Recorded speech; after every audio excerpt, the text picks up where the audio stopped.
నూలు నూలులో శతాబ్దాల గౌరవం, పట్టు పరంపరకు ప్రతీక, సంప్రదాయానికి శాశ్వత చిరునామా సఖీ.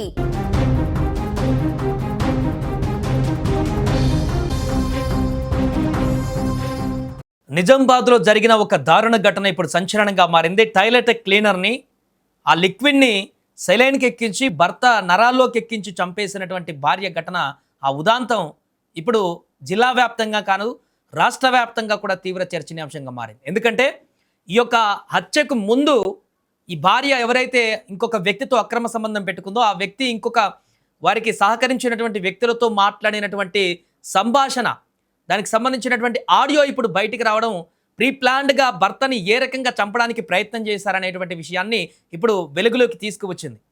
భర్తని అత్యంత దారుణంగా తన అక్రమ సంబంధానికి అడ్డుగా ఉన్నాడనేటువంటి నెపంతో దారుణమైనటువంటి పరిస్థితుల్లో టాయిలెట్ క్లీనర్ని ఆ యొక్క లిక్విడ్ని సెలైన్ బాటిల్లో పెట్టి తను అప్పటికే ఆసుపత్రి పాలైపోయి ఇంట్లో చికిత్స పొందడం కోసం సెలైన్ పెట్టుకుంటే ఆ సెలైన్లో ఈ యొక్క టాయిలెట్ క్లీనర్ లిక్విడ్ని కలిపి నరాల్లోకి వెళ్ళిపోయేలాగా చేసి మరణించేటువంటి దారుణమైనటువంటి పరిస్థితికి పాల్పడినటువంటి ఈ భార్య ఘటన ఇప్పుడు సంచలనంగా మారింది. ఇప్పుడు తాజాగా ఈ కేసులో ఒక బిగ్ ట్విస్ట్ కూడా చోటు చేసుకుంది.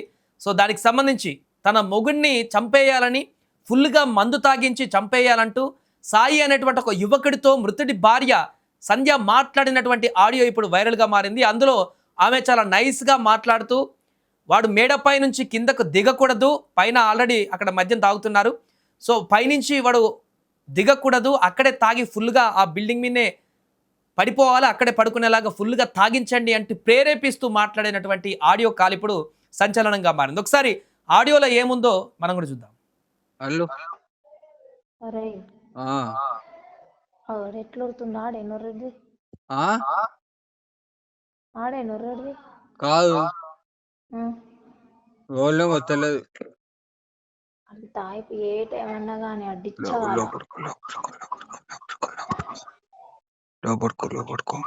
పోయినా చెప్పు. కాదు కాదు వేరోళ్ళు వాళ్ళు నాతో మంచిగానే ఉన్నాడు. కాదురా అరే ఏం చేస్తావు నాకు తెలియదు, మొత్తం డిచ్చ దాయి పండాలి సరే మీదనే కిందికి దిగొద్దాడు. అమ్మ నేను కూడా అనుకునేది దీన్ని, ఆడు కిందికి దిగొద్దు, ఆడికే దాయిపోయి నేనేం చేయలే, నాకు కూడా ఆపుతున్నాడు, నేను కూడా అనుకునేది దీన్ని తిండి లేకుండా. కాదు నువ్వు నేను చెప్తున్నా ఆడు పడుకోవాలి, ఏం చేస్తావో నాకు తెలియదు, మీదని అట్లే పడుకోవాలి నాకు తెలియదు. కొద్దిగా ఉండగానే ఇంకా వేరేది తెప్పి సరేనా. నీ వచ్చింద బాధకి నా సాగు వచ్చింది కానీ అబ్బా ప్లీజ్ రా, నాకు ఇంట్లోకి వస్తే సాగు చేస్తారా నీ కాళ్ళు మొక్కుతా. కాలు కూడా నేను కడుపు మార్చుకుని నేను ఈడ తాగుకుంటుంటే నేను అన్ని ఖరాబ్ అయిపోయి. నేను చెప్తుండేంది మొత్తం డిచ్చాగా అన్ని వండాలి, మీరు కిందికి రావద్దు. ఓకే రైట్, ఇంకా నువ్వు ఇంకా తెప్పి సగం ఉండగా తెప్పి రైటా, అడైతే కిందికి రావద్దు, నీదే బాధ్యత. Okay right right. ఇది ఆ భార్య తన భర్తను ఫుల్గా మద్యం తాగించి స్పృహ లేకుండా చేసి ఆ తర్వాత వీళ్ళు ప్లాన్ చేయడానికి ముందు జరిగినటువంటి సంభాషణ. ఫుల్గా అతనికి మద్యం తాగించు, సరిపోకపోతే ఇంకా తెప్పించి ఎలాగైనా అంటే డబ్బులు తను ఇస్తా అన్నది, ఎలాగైనా సరిపోకపోతే ఇంకా మందు కావాలంటే ఎంత కావాలంటే తెప్పించి తన భర్త ఆ బిల్డింగ్ మీదకి వెళ్ళినటువంటి భర్త పైన స్లాబ్ మీద ఫుల్గా తాగి అక్కడే పడుకునేలాగా, అక్కడే పడిపోయేలాగా, అంత ఎక్కేలాగా తనకు తాపించండి అంటూ కూడా ఆమె చేస్తున్నటువంటి వ్యాఖ్యలు ఇప్పుడు సంచలనంగా మారాయి. ఆమె పైనుంచి కిందకు దిగకూడదు అతను అంటూ సంధ్య మాట్లాడినటువంటి మాటలు ఇప్పుడు వైరల్గా మారాయి. దీంతో భార్య, కట్టుకున్న భార్య భర్తను చంపడానికి దానికంటే ముందు ఎన్ని రకాల వ్యూహాలు పన్నింది, ఎన్ని రకాల ప్రయత్నాలు కుట్రలు చేసిందనే దానికి నిదర్శనంగా మారింది ఈ ఆడియో. ఇప్పటికే ఆల్రెడీ మొదట ఆ బిల్డింగ్ మీద నుంచి మద్యం ఫుల్గా తాగిన తర్వాత అసలు జరిగిన ఘటన ఏంటంటే ఇది దానికంటే ముందు ప్లాన్ వేసుకున్నటువంటిది. బిల్డింగ్ మీద ఫుల్గా మద్యం తాగిన తర్వాత ఆ తర్వాత ఆ బిల్డింగ్ మీద నుంచి తనని తోసేశారు, అక్కడితో చనిపోతాడని చెప్పేసి భ్రమపడ్డారు. కానీ అదృష్టవశాత్తు అతను యొక్క భర్త ఇంకా ప్రాణాలతో ఉండడం చేత అక్కడున్న వారందరికీ డౌట్ వస్తుందని చెప్పేసి వెంటనే పైనుంచి స్లిప్ అయి పడిపోయి ఉంటాడని హాస్పిటల్కి తీసుకువెళ్ళారు, అక్కడ గవర్నమెంట్ హాస్పిటల్కి. అక్కడ చికిత్స కొనసాగించి కాసేపటి తర్వాత మళ్ళీ ఇంటికి తీసుకువచ్చి ఆ సెలైన్ బాటిళ్లతోటే ఇంట్లో సెలైన్ ఎక్కుతుండగా ఇంకా చనిపోలేదు కాబట్టి ఇంట్లోకి తీసుకువచ్చి, అంటే అప్పటికే ఆ యొక్క చనిపోయినటువంటి ఆ భర్త బంధువులకు కానీ వారికి సంబంధించిన ఎవరికి కూడా ఇంటిమేట్ చేయలేదంట. బిల్డింగ్ మీద నుంచి పడి తీవ్రమైనటువంటి గాయాలతో ఆసుపత్రి పాలైనా కూడా ఎమర్జెన్సీలో ఉన్నా కూడా ఎవరికి ఇంటిమేట్ చేయలేదు. ఆ తర్వాత 2 days తర్వాత అతన్ని మళ్ళీ ఇంటికి తీసుకొచ్చి ఇంటికాడ సెలైన్లో ఎక్కించిన క్రమంలో అప్పుడు ఏదైతే బాత్రూమ్ లిక్విడ్ ఉంటుందో ఆ లిక్విడ్ సెలైన్ బాటిల్లో కలిపిన తన నరాల్లోకి వెళ్ళిపోయేలాగా బ్లడ్లో కలిసేలాగా చేసి చంపేసిన తర్వాత అప్పుడు ఈ భర్త తల్లిదండ్రులకు తెలిసింది. ఫస్ట్ బిల్డింగ్ మీద నుంచి పడిపోయాడు, ఆ తర్వాత హాస్పిటల్కి వెళ్ళాడు, హాస్పిటల్ నుంచి మళ్ళీ ఇంటికి తీసుకువచ్చారు, ఇంటికాడ ఇలా చనిపోయాడు అనేటువంటి విషయం వారికి తెలియడంతో ఖచ్చితంగా ఇదేదో కుట్ర జరిగింది, ఇన్ని రోజుల నుంచి మాకెందుకు ఇన్ఫర్మేషన్ ఇవ్వలేదు, తన భర్త ఇంత దారుణమైనటువంటి పరిస్థితుల్లో ఉంటే మాకెందుకు ఇంటిమేట్ చేయలేదని చెప్పేసి ఆ యొక్క చనిపోయిన వ్యక్తి తల్లికి మిగతా కుటుంబ సభ్యులకు అనుమానం రావడంతో వెంటనే వారు అప్పటికప్పుడు పోలీసులను సంప్రదించి ఇదేదో చాలా అనుమానాస్పద మృతిలాగా ఉంది, నా కూడలే ఏదో చేసి ఉంటుందని చెప్పేసి ఆమె కంప్లైంట్ ఇవ్వడంతో పోలీసులు రంగంలోకి దిగారు. దీంతో విచారణ చేపట్టిన నేపథ్యంలో అసలు గుట్టు బయటపడింది. దాంతోపాటుగా ఈ మహిళతో పాటుగా అతనికి సహకరించినటువంటి ఎవరైతే ఉన్నారో ఆ వ్యక్తి కూడా ఆ బయట కూడా ఉంది, అతను కూడా మాట్లాడడం జరిగింది. నువ్వు తోసేసావా పైనుంచి అంటే ఆ రోజు జరిగినట్టుగా పైనే ఉన్నాము, తను చెప్పింది, తను చెప్తేనే నేను ఆ రకంగా చేశానన్నట్టుగా ఇంకొక వ్యక్తి మాట్లాడుతున్నటువంటి మాటలు ఇవన్నీ కూడా ఇప్పుడు బయటికి రావడం జరిగింది.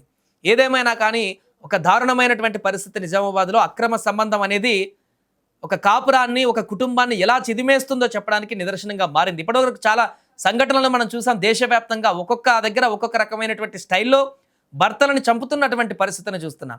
ఇప్పుడు నిజామాబాద్లో ఇది ఒక కొత్త వింత స్టైల్లో సెలైన్ బాటిల్లో టాయిలెట్ క్లీనర్ని ఆ లిక్విడ్ని కలిపి చంపేసేటువంటి దుర్మార్గమైనటువంటి కుట్ర ఇక్కడ బయటపడిన నేపథ్యంలో ఇప్పుడు ఒక్కసారిగా ఈ వార్త సంచలనంగా మారింది.